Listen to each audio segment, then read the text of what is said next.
What is going on today, guys? Welcome back to another video, and today I am reviewing yet another truck on ATS. Now, I've been bringing these to you guys in a kind of form of daily upload, but not entirely, I know, starting with that VNL 670 review.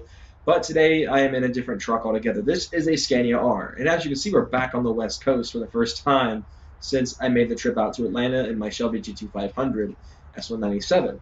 And the reason for that is a racetrack out here, and this thing has R in the name. But yeah, so let's go ahead and fire this truck up. What makes this truck unique is it is a V8 Scania.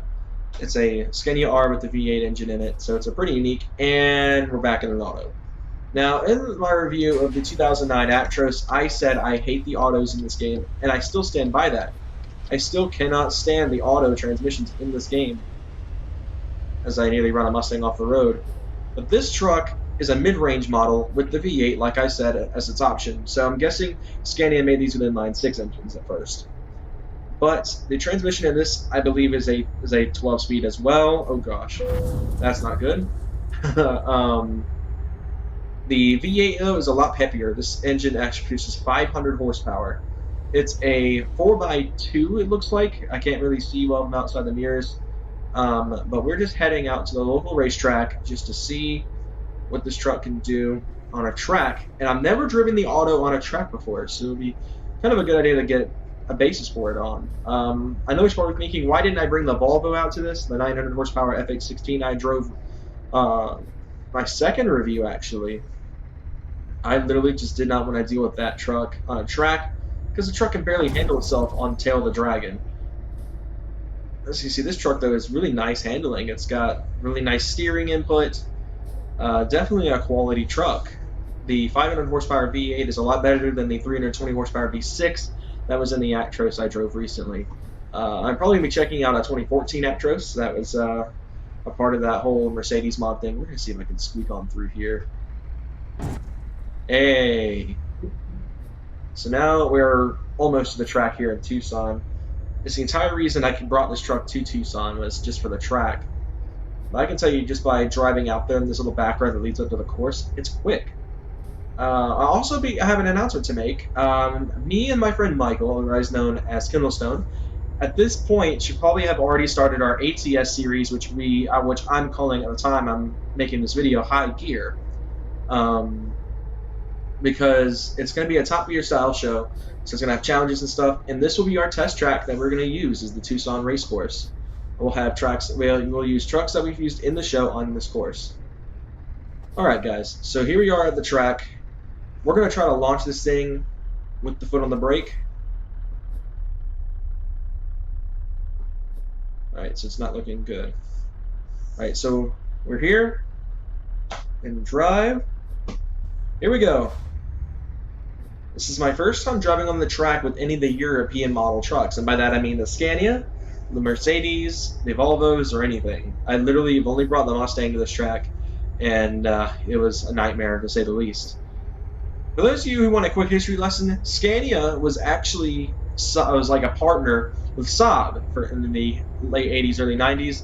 The company was Saab Scania, and as you can see, this Scania is definitely not liking the course very much. But after Saab and Scania split up, Scania still holds a lot of GM-like touches in their vehicles, I think. The gauge clusters being very similar to that of like the Silverado and stuff. At least that's just to me. The steering wheel uses similar control button-like appearances and stuff like that. So I still believe there may be a tie-in between GM and Scania.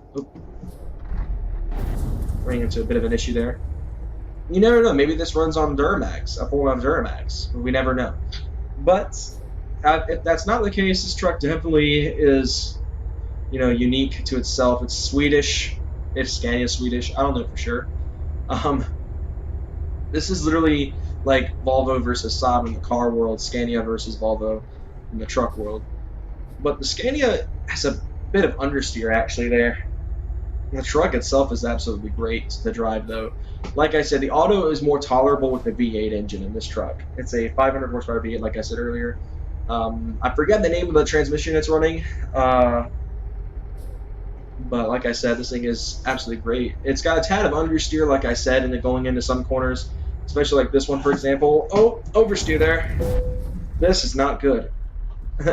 I think I just murdered those cones trying to demonstrate my understeer issues. All right, here we go. It's actually surprisingly quiet, even with the more burly engine, the big V8 in this truck. I love it though. It's more comfortable to drive. It's got just the right amount of torque where it's quick enough where it'll get on the highway and get the speed where it needs to, but it's not overbearingly fast where you'll crash it as soon as you go into a corner like that and somehow get back on my wheels.